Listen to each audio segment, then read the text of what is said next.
আসসালামু আলাইকুম। আমি একটা আজকে হেয়ার প্যাক বানাবো, যেটা ব্যবহার করে আমার চুলের অনেক উপকার হয়েছে। এটা ব্যবহারের আগে আমার অনেক চুল উঠতো, এটা একবার ব্যবহার করার পর থেকে আমার অত চুল আর ওঠে না। তাই আপনাদের সঙ্গে শেয়ার করবো যে এটা কীভাবে ব্যবহার করি আমি আর কীভাবে বানাই। এখানে আমি গাছ থেকে মেহেদি তুলে নিয়ে আসলাম, এটা আমাদের গাছের মেহেদি। এটা আমি ব্লেন্ড করে নেব। আর সঙ্গে আছে মেথি, এই যে মেথিটা লাগবে, এই মেথি নিব। তারপরে আমি গাছ থেকে লেবুটা নিয়ে আসলাম, একটা বড় লেবু, এই লেবু রস দেবো। আর এই হচ্ছে মুরগির ডিম নিয়েছি, এটা শুধু সাদা অংশটা নেব। এটা এখন একটু আমি ব্লেন্ড করে নেব।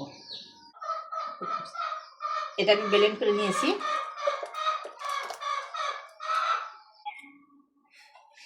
ডিমের সাদা অংশটা আমি নিয়ে নেব এর ভিতর। এটা এখন খাওয়া হবে সাদা পোস্ত করে। লেবু দেবো এর ভিতর, লাগতো না। এটা আমার প্যাক তৈরি করা হয়ে গেছে। এটা এখন আমি মাথায় দিব, মাথায় দিয়ে 1 ঘন্টা রাখার পর মাথা শ্যাম্পু করে।